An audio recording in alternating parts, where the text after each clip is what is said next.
On today's episode, we learn that the evil group behind the complicated tax code is not the government, but TurboTax. We review some predictable Virginia election tweets, analyze Michael Knowles' authoritarian streak, and we take a look at why the poor should pay more taxes. This is Cringe Post.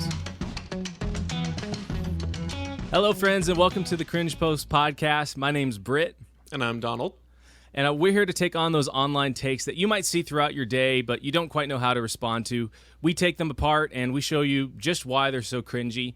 So we're going to get through a bunch of these today. But before we do that, please be sure to like, share, and subscribe our show. We're growing right now, which is really fun and awesome, and no doubt in part to you guys helping us grow it and sharing the cringe that we take on. So before we get into this show, we always take on our own cringes first. We deal with our past demons. And the one that we're going to take on today is from our very own Donald Kimball, and he posts on October 29th, 2009. He says, is really mad at a specific person, ... with the X frowny face. And then one of your friends posts, what'd I do? And then Donald comments, LOL, not you. I've never met him / her, actually. Man, you're nice and vague. Very helpful. Yeah, I think I don't. I wish I remembered the context behind this. I don't. But I thought, it was just kind of a generic, oh, angsty, you're mad at a specific... it's really funny just to be like, I'm mad. And then it's even funnier to be like, I'm mad at a specific person, but then not specify. So it's like, I want someone out there to know that I'm mad at them, but that's it.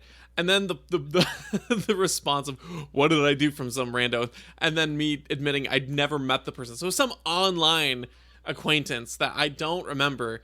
But yeah, it's funny because it's not an uncommon experience in these days, but I'm sure, in 2009, being mad at a specific person online, that's kind of new territory relative to the dawn of time of man and stuff. So just kind of funny. I needed to broadcast. I was mad at someone, but it was also not someone I knew in real life. It was someone who only would see it online, I imagine. Yes. And you had the specific him / her. You're a little bit ahead of your time. You got to nail down your pronouns right there, I it's not even that I wanted to keep it non-specific. I just didn't want to assume their gender. That's all it was, right? You're right. Awesome. Yeah. Well, I don't know if my him her I genuinely don't know. The fact that I specified that makes me think it must have been a female, because I would think that my default way of thinking at that time would just to be like, oh, I've never met him. But the fact that it's a her is like, oh, if I said her, that's going to give away something that I don't want given away about this post. So I'm going to say him / her, which that would be my guess. That would be why I think I did that, is because I wanted to be anonymous, but it's in actuality just because it's probably just a her. Yeah, you actually should have just said them, right? That's the proper way. But right. All right, moving on to other people's cringes and leaving our demons in the past, because we've dealt with them. We've got a tweet by a guy named Max Berger. He's a blue checkmark, so we can reveal his identity. And he writes, I love paying TurboTax a few $100 every year to figure out how much money I owe the government, which the government already knows but won't tell me because TurboTax pays legislators to keep the government from telling me. And he's got the nice heart emoji face. I don't know. There's other reasons. Thinking that, yeah... I it's incredible to me that the takeaway here is that the government is not only not corrupt and the problem here, right? TurboTax is the problem because they're paying them. That's obviously, even if that, assume that that's the reality, it's only TurboTax's fault, not the system of governance that's supposed to be enshrined in the Holy Constitution that is able to be bought. That's not the problem. It's only the person offering to pay, right? Imagine that. And then second of all, thinking that the government is not totally inept in figuring that out, with their layers of laws and contrived just bureaucratic mess. This person must bury their head in the sand as when it comes to legislation and all that, to think that it's TurboTax that's the only one that has an interest in keeping that. I mean, like, you can argue that they have an interest in keeping it complex, and that's fine. But obviously, it's not like the government's just this innocent bystanding actor who's like, well, we would simplify the tax code, but, it's just like this powerful TurboTax dollars. We can't do anything about that. Like, what kind of a takeaway is that? Yeah, it's let's see who stands to gain from TurboTax, existing or not existing. It's like, oh yeah, so TurboTax, the company that makes it easier for taxpayers to retain more of their money, is the one legislating to keep the government like making the tax code really complicated. It's like, no, that's like the incentives are in fact that TurboTax is providing a valuable service to people that are laboring under something that's already oppressive, right? So why are you going to blame the guy that's making it a little bit better, right? It's kind of like if, like the Israel like tale of Moses in Egypt. It's like, oh, like the company that is giving the slaves water, like, oh, they just want to make these slaves work harder so that they can sell more water. It's like, no, like they're doing something, they're meeting a need that is already under something oppressive and awful. And yeah, like the government is the one that benefits from the tax code being complicated, because if you overpay, they're not going to let you know. If you underpay, they're going to let you know. TurboTax just makes sure that you can kind of demonstrate that you have been overpaying, and that's to the benefit of the taxpayer, not to the government. Well, and I mean, like, if you assume, like I was, kind of alluding to earlier, if you assume that TurboTax, let's say that TurboTax started out noble and is just offering this service to try to help people save money from this system that exists. One, like, the government tax structure and stuff had to exist prior to TurboTax. It's not like the tax code was simple and then magically the year TurboTax came out is when the government tax code became convoluted at the same time, because these people had this great idea. Let's make a profit off of people for no reason and make the tax code convoluted, right? Obviously, the tax code had to first be convoluted for TurboTax to even be a service. So, first of all, your primary blame should already be the government, not TurboTax. But secondly, let's say that after providing this honest service for so many years, TurboTax turned into this massive lobby that is specifically paying to reduce or to prevent reductions in the tax code. One, very unlikely already, because we know that, like, even on like local levels, like, governments do not remove legislation. It is so much harder to repeal bad laws than it is to enact just enact any, good or bad. Like, repealing a law is infinitely harder than setting a law. And so you have all these layers of stacking complexity regardless. So it's not like TurboTax paying them, even if that's what it is and was doing, like, that's not the only thing stopping the government from doing. The government just doesn't do these things in general. But even if this is the case, of the two entities, one of them, through society's perception, has the legitimate use of force and could prevent this from even being a thing, and the other one does not. So it's like, let's say TurboTax is paying off lobbyists and legislators to keep the tax code complex. Well, goodness, don't you think that that's kind of a two-way street where, oh yeah, TurboTax is to blame for doing that, but the government's to blame for accepting that and being susceptible to that and allowing that to happen? If anything, a statist's mindset should be that the state should be able to use its own power to prevent TurboTax from doing that, or to prevent, or to reduce the regulations. Only one of these things can happen through like a voluntary agreement between two parties, which is TurboTax. They're entirely dependent, their corruption is entirely dependent on the government agreeing. So at the very least, it's 50-50. But from what I've said before, not only is the government the primary blame, the most likely to blame, just even if things shook out sort of evenly, but also equally to blame in this last scenario where they're accepting the bribe funds and not using their force or their power to prevent this kind of corruption. So no matter how you shake it, the takeaway here at the most generous to him should be that, yeah, TurboTax sucks for doing this, and the government sucks even more for creating the possibility and keeping it alive. Totally agree. I don't have much more to add to that one. If you're good to move on. No. All right.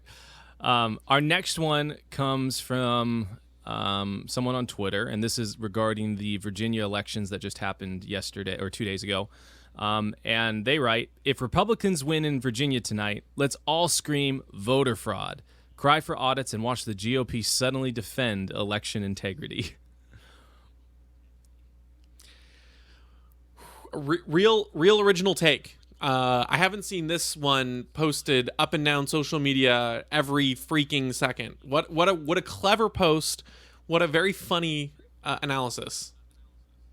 What's hilarious is that this will, like, you could copy and paste this depending on the year and whichever party's in charge and wins or loses.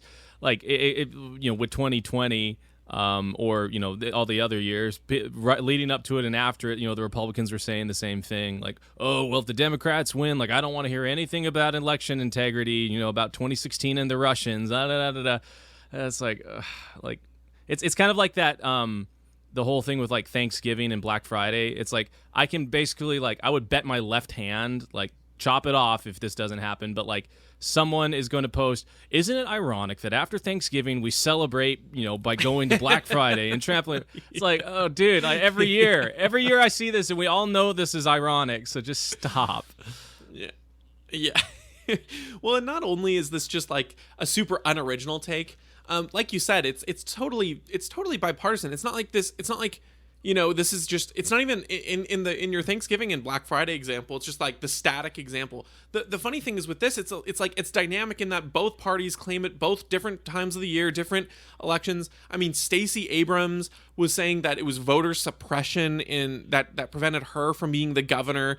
It's like whatever your rallying cry or Russian interference, like you said, whatever the rallying cry, it's the same basic claim that the election is illegitimate because the other party won. Whereas you and I would say the election is illegitimate because our rights aren't up for debate or they're not up for a vote. So like, it's like, just stop pretending that like this totally childish, unique thing to the other party. Like, oh, the Republicans, of course they're not going to claim election fraud when their guys win. It's like, yeah, because neither did you in 2020. So shut up. Just don't pretend you're like any better than them, because you're not. I think the really cringy thing about this too, that's kind of like one layer underneath it, is that let's even grant that democracy is a good thing, right? Like voting is a good thing. Well, when someone votes or a population votes for one thing over another, instead of crying about, oh, it's probably illegitimate, these folks should go and look at themselves in the mirror and be like, well, why did these people vote against us? And that's what all these different cries are about, right? Whether they're saying, whether it's the Democrats or the Republicans, it's just an effort to not look themselves in the mirror, right? Like the Democrats are not going to look themselves in the mirror after this Virginia election and be like, oh, maybe it's not a good idea for us to tell parents to screw off and that they're terrorists and that we can educate their kids and they have no say in it.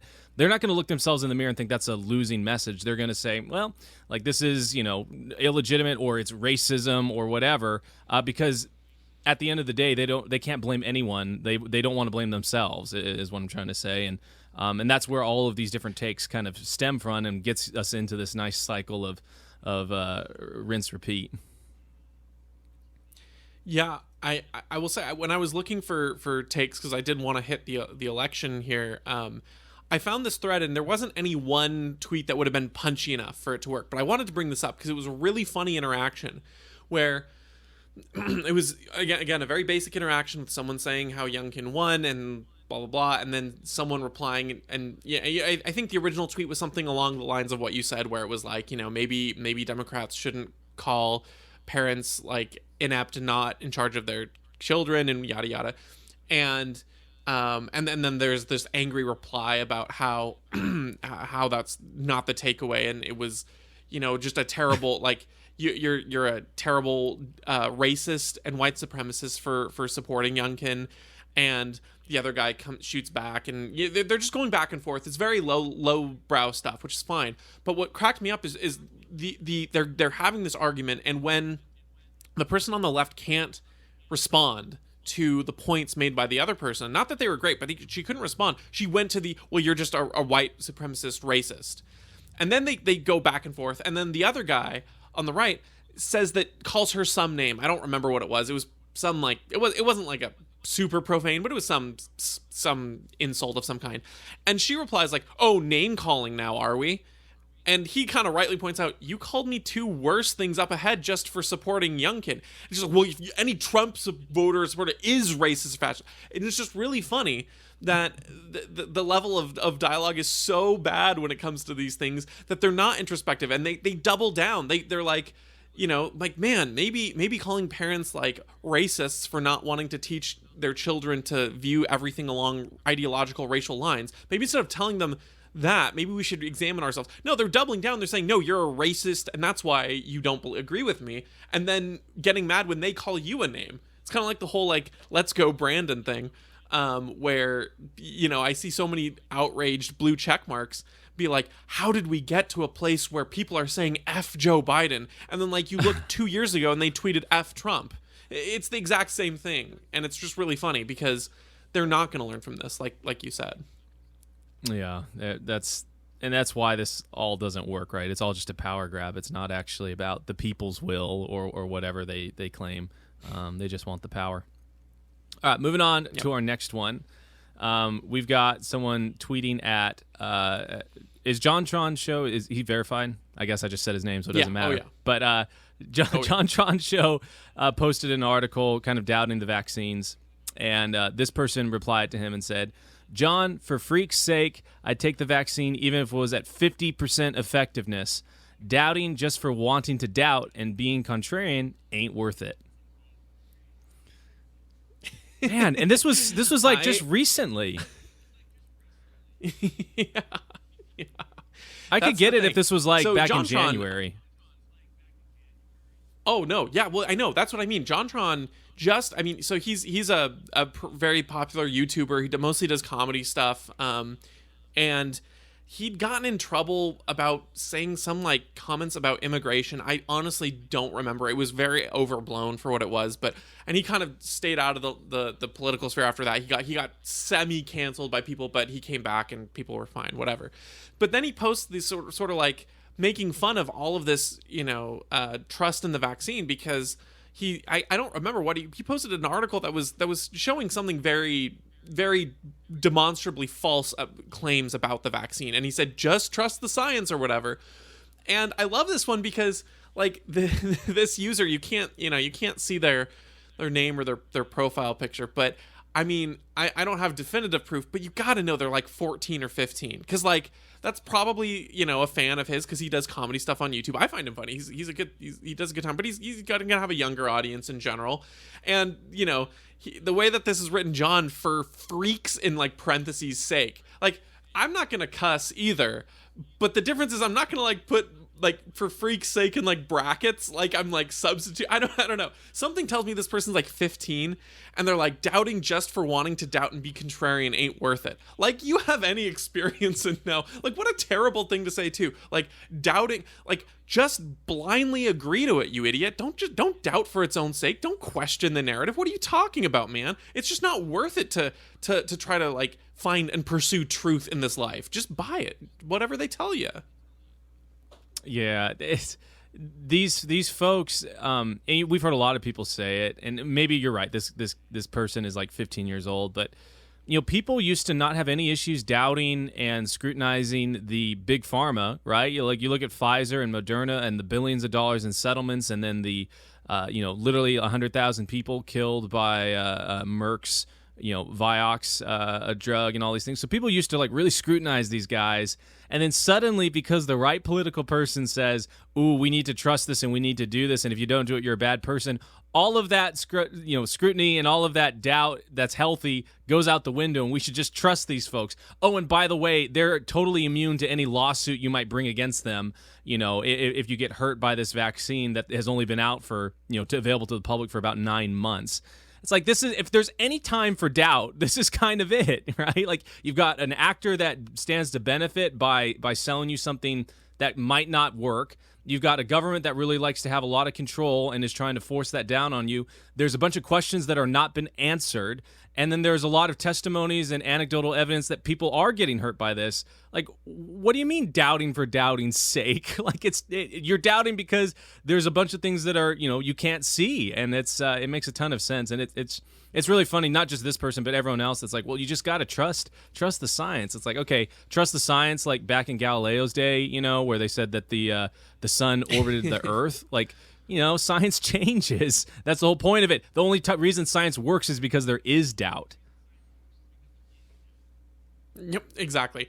And to say like doubting or wanting to be contrarian or doubting for its own sake, like on an article that demonstrably proves something false is just the funniest time to say it. It's not even like he was just pondering a question well, like, you know, do we know that the vaccine's effective, or tell me why I should take it. It wasn't like some abstract. It was him like posting an article talking about how the vaccine, like, or how X number of people have still gotten COVID or whatever it was. I don't even remember, but it was just so funny because it was a demonstrably provable claim, and this person's like doubting for it, just doubting for wanting to doubt. No, he didn't. Like, even if that was what he was doing, that would be fine. But that's not even what he was doing. He was doubting because he was presented evidence. It was saying maybe we should doubt because there's evidence to do so.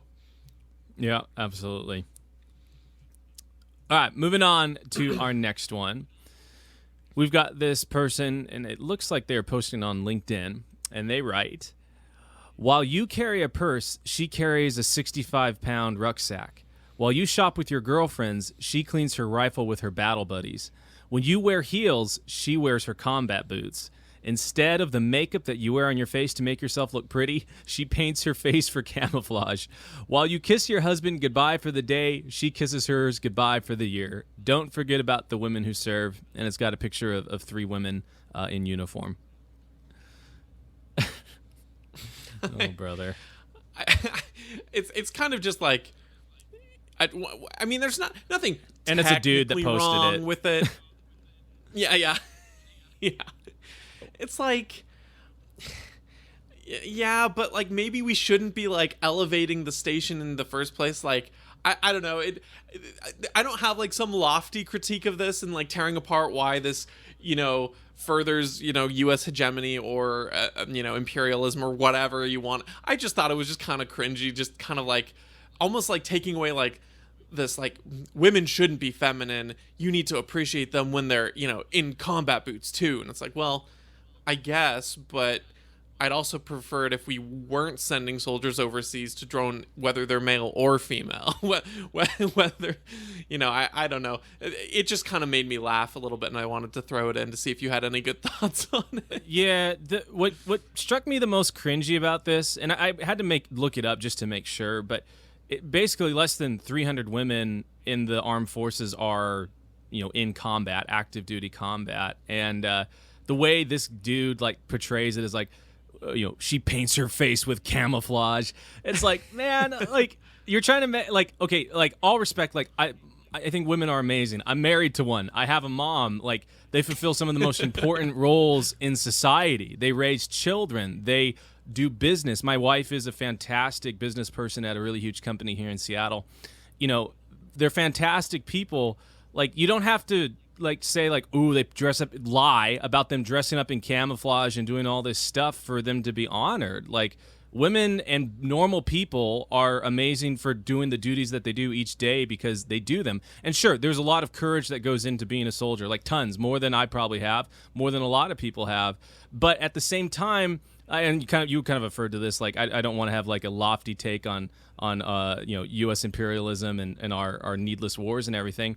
But at the same time, it's like, man, courage, all that courage that these folks have is being wasted, you know, on these wars for oil, on these wars that don't actually protect our country, right? There is nothing less noble than, or nothing more noble than laying down your life for another person, right, to defend them. And I agree with that.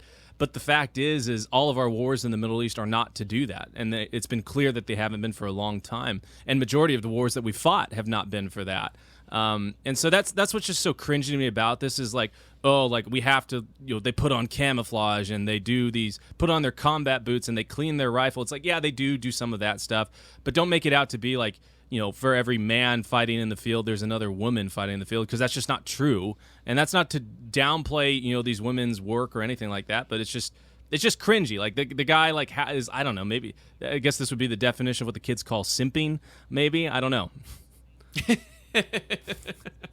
Well, I mean, it also makes me laugh too, because I mean, he's almost like diminishing women in normal life. Like, well, you carry a purse, she carries a 65-pound rucksack, and it's like, yeah, no, I think women who carry purses are great. Like, the fact that women carry purses is awesome when it's like, oh man, I've got this thing that I don't want to put in my pocket. Hey, honey, do you mind holding it? I don't know. Like, don't diminish like women's normal lives and like our normal culture of what they do, and or like femininity. Like, don't like play it down like, oh yeah, you're doing this feminine thing. Well, she's doing something really hard, and we should. It's like, okay, even at the point where you want to like sort of admire or respect women in the field there, I feel like you can do it in a way that doesn't like downplay normal life and the normal values that we should uphold.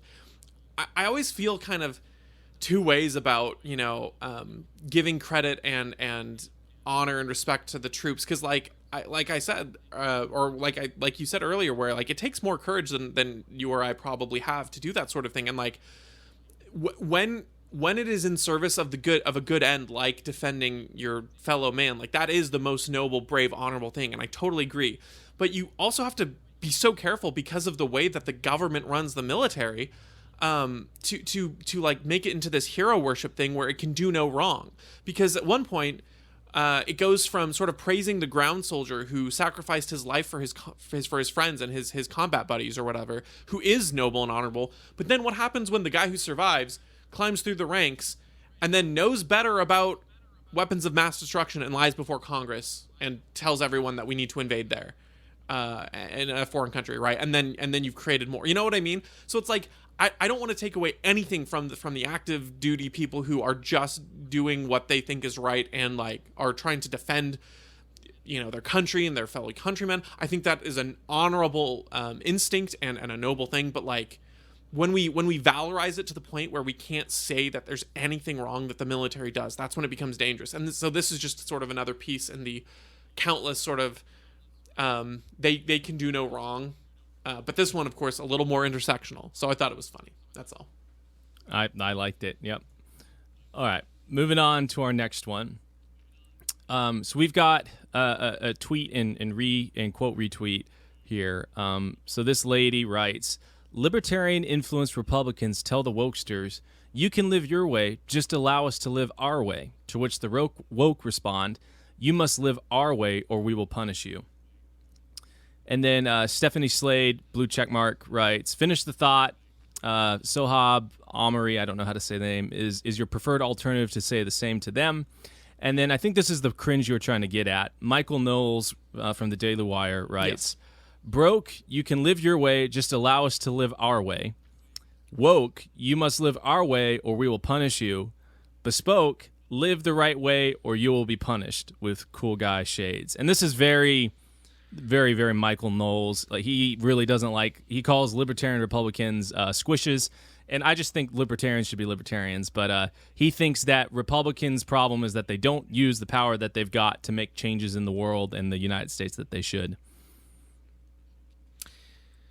Yeah, the reason why we have all the extra context in here is because, you know, the original thing that was being referenced is just what I wanted to get down to, that this whole article talking about that very concept, the idea that libertarian Republicans are telling wokesters like, you can live how you want, just let us live our way, and they respond like, you must live our way or we'll punish you. And then, you know, the takeaway that Knowles doubles down on that take. And that's the only reason why we sort of have the 3-step there. Just because he doubles down more than just pointing out what the woke will do. He's saying that like the best outcome is sort of live the right way or you will be punished in this, what I would imagine is not that he's advocating for this government specifically, but a more theocratic sense or theological sense, where he's saying live the right way or you will be punished eternally, based on God's law. That would be my guess. But what's crazy authoritarian about that to me is it's like, I agree with him in a sense, but in the context in which it is being brought up, the only takeaway I can really reasonably make is that he would want to enforce that, right? Like, no, what he is does. The point he does want that. Yes, exactly. Because, like, for instance, the difference between him or I would be that I might think as a Christian that live the right way or you will be punished as well, but that's for God to do, not for me, you know? So and that way we go back to that first step where it's, you know, you can live your way, let me live mine, and I'm going to try to convince you. And so unless he's just bringing up kind of an irrelevant point to the conversation, he is actively telling people that not only are we gonna force you to live our way, we're gonna force you to live by our moral law, which I just think historically leads to terrible places more morally as well as governmentally. Like no theocratic or theonomous society has ever been an idyllic version of that faith. You know what I mean? Like you look at like Islamic countries where they use Islamic rule, and then there's going to be a ton of people who would say that that's a horrible interpretation of Islam or a misconstruing of it. You look at Christian theocracies, and they usually end up becoming perverted into some sort of self-serving, greedy ruination of the faith that would be a complete disservice to Christ. And so it's like, cool, Michael, the way that you are wanting to enforce a government not only ruins a country, but it also ruins the faith associated with it and does damage to the church. I don't like that at all.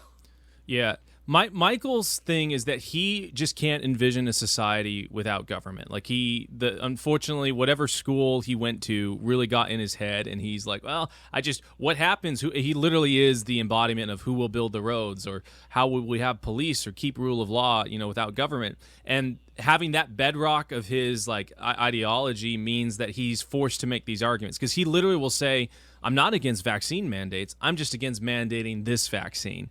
And because under his, the bedrock of his faith in the state, there are scenarios where he thinks you should mandate vaccines, right? Like he agrees with, you've got to do the MMR, vaccines and all those different ones. And so he's like, I just don't think we should mandate this one.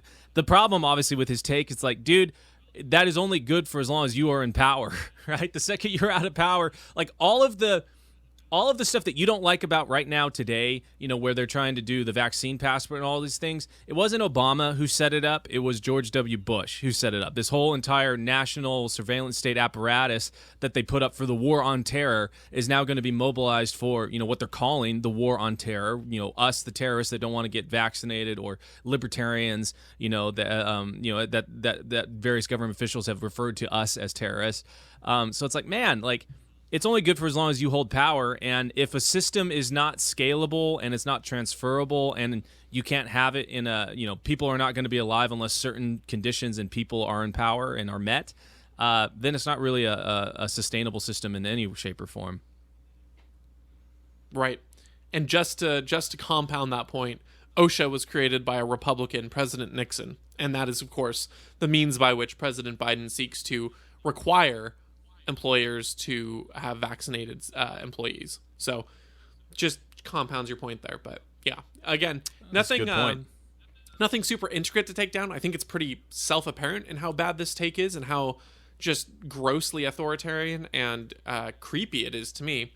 But yeah, I could not pass by that without calling it out, because that is just so on the nose.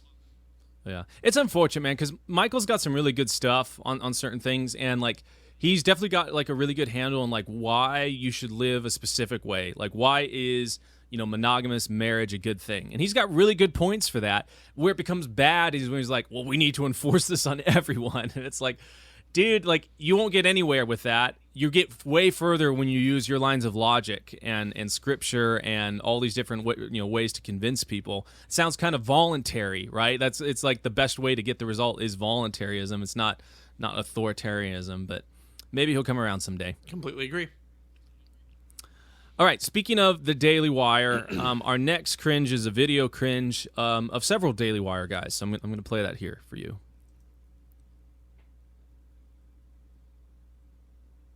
Let's see if it loads.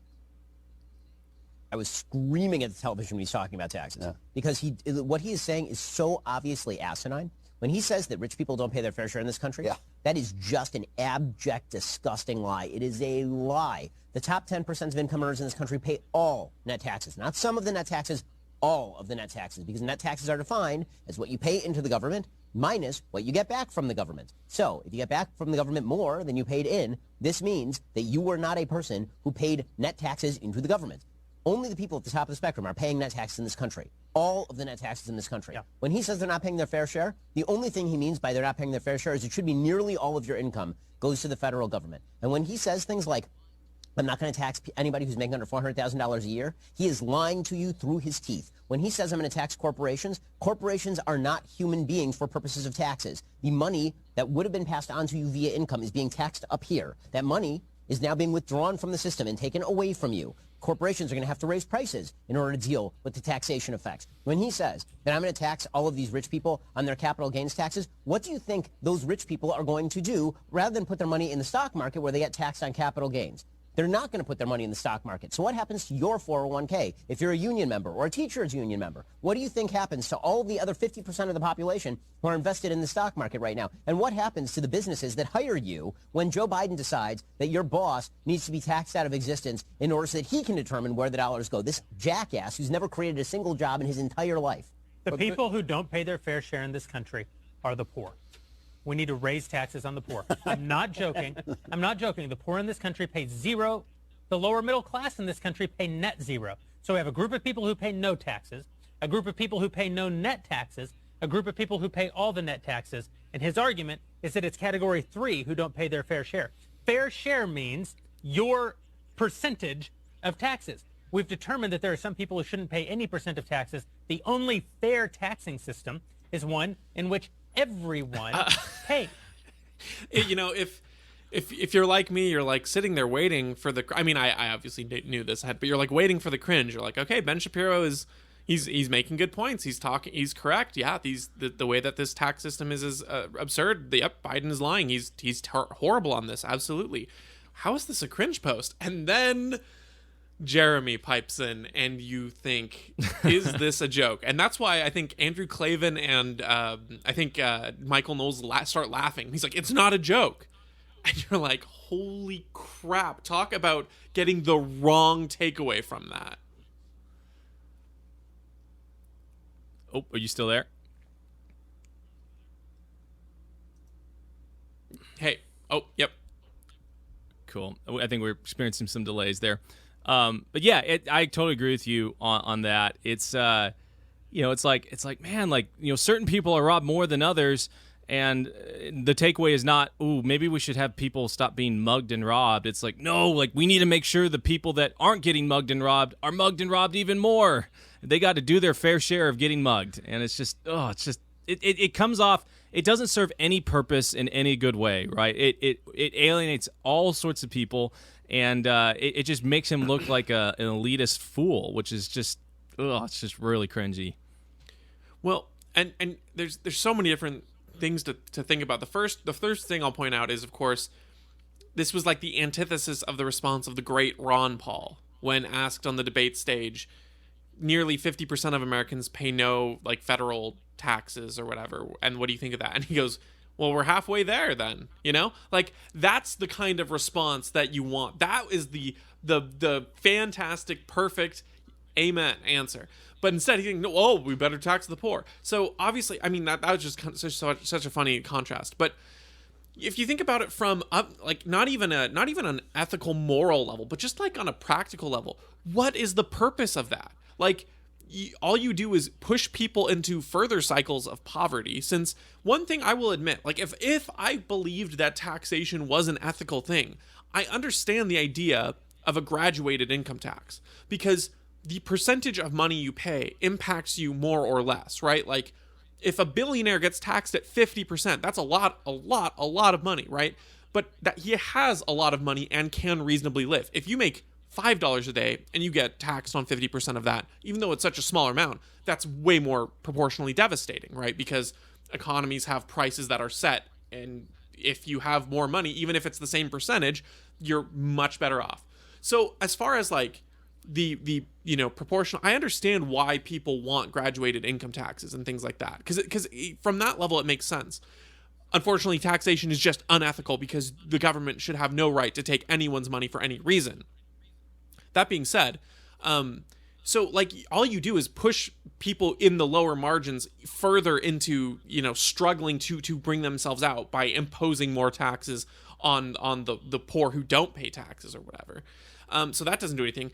From a like a practical standpoint of the income you earn, you wouldn't earn hardly anything worth noting for on the scale of the federal government, right? Like government programs are expensive and burdensome, and they waste so much money, so that if you're taxing this lower 50%, like it's not like the money you're getting from the top earners should cover far more than any government should be doing ever in the history of mankind ever already. So like the extra dollars you get incrementally shouldn't have to do that anyway. So from a practical level, it's just stupid to suggest. From a moral level, it's reprehensible and heinous.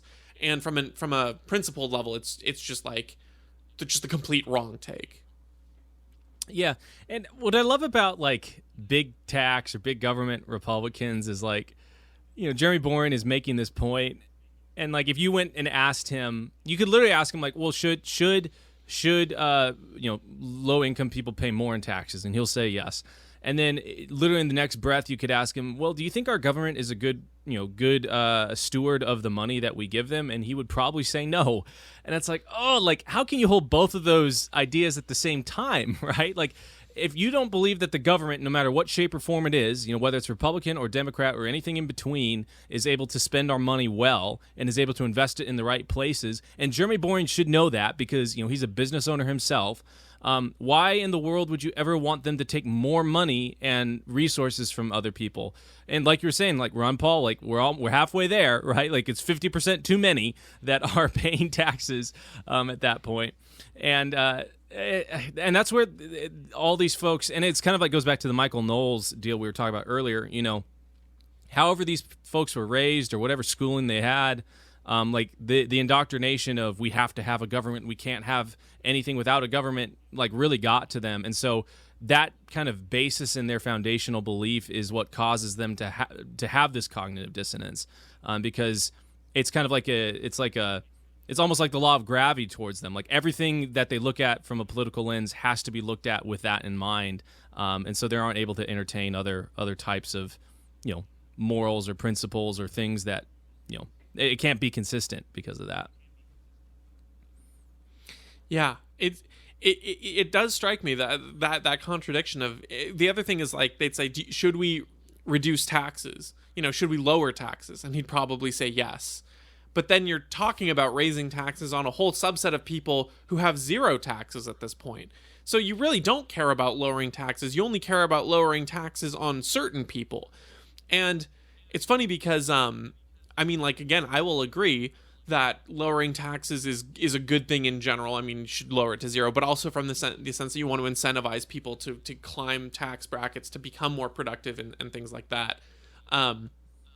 But it's like that he would recognize that lowering taxes in that sense is good, but it's for some reason not good to lower it at the very lowest levels to alleviate that one.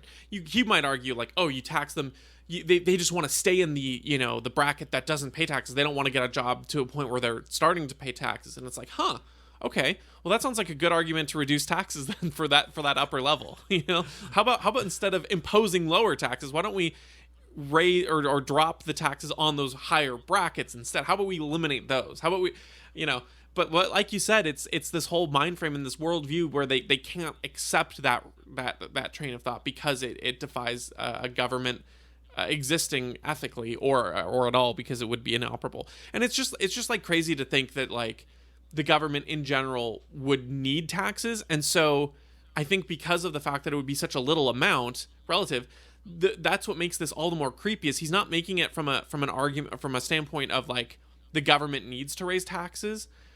He's doing it on who should pay their fair share. He's making the moral case for it, as though the government has an ethical responsibility to impose morals and to do things fairly, and that is really creepy. Like what you said at the very start of this sort of segment, where it's like rob everyone equally because that's what's fair. It's like, no, if you have an abusive parent who's beating your children, you don't go around just because the oldest got the most beatings and say, well, the youngest didn't get any and that's not fair. Like what kind of stupid line of logic is that?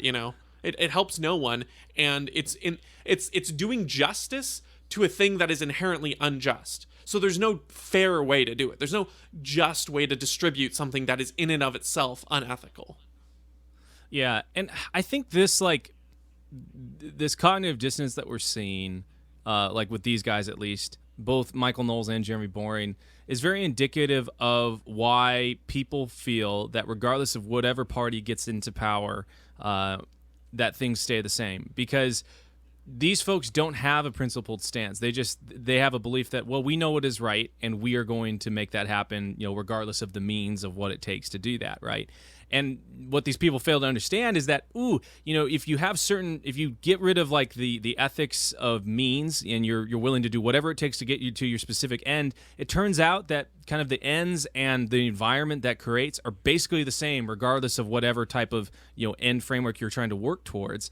And it's authoritarianism, right? And that's why people say, like I was saying, regardless of whether Republicans or Democrats are in there, it all feels the same. It's just authoritarianism, right? We live under technically one-party rule, the authoritarians, and maybe I think that the right in a lot of ways has the best chance of coming over to the side of freedom, because kind of some of those ethics are kind of baked into their moral framework and how they think about things, and they really admire the founding fathers and all these different things. So it's like there's a little glimmer of hope there, but the truth is, it's like the worst travesties of our lifetimes, at least, have begun and been perpetrated by people on the right. George W. Bush, H.W. Bush. Trump did an okay job by not getting us into a new war, but all these various different things were set up by these guys. And yeah, the left does their own sort of stuff, but the reason it's all the same is because it is all the same. Yeah, when your central philosophy and framework revolves around the use of power, like Michael Knowles wants it to, it's all going to trend in that direction. And so whatever sort of the pet cultural issue is, it kind of becomes irrelevant, because whether it's right or left, it's always moving up on that authoritarian scale, and it's just just different flavors of the same meal.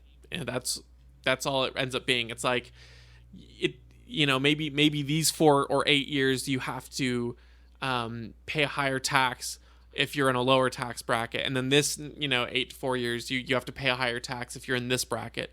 But ultimately it's all moving toward the same end, which is no matter what, you don't have a say in what it is. That's all it is. It's just more control for government, more investment in your life, more roots, and ways in which you cannot live apart from the government. And that's ultimately what you and I want, right? We want a society and a life where we can be individuals, and that you don't even have to think about the government, but once a year, if it exists, and better yet, it doesn't, in a public sense anyway. So awesome. Well, I don't have any more on this one. If you don't, cool. Yeah. So friends, thanks for hanging out with us today. We've enjoyed, going through all these cringes with you. If we said anything that made you cringe, be sure to let us know. Our website's cringepost.com, and you can find us on all of our socials at cringepostpod. Like I said at the beginning of the show, please like, share, and subscribe. It's really helping us grow, which is exciting for us. And we'll catch you later. See ya.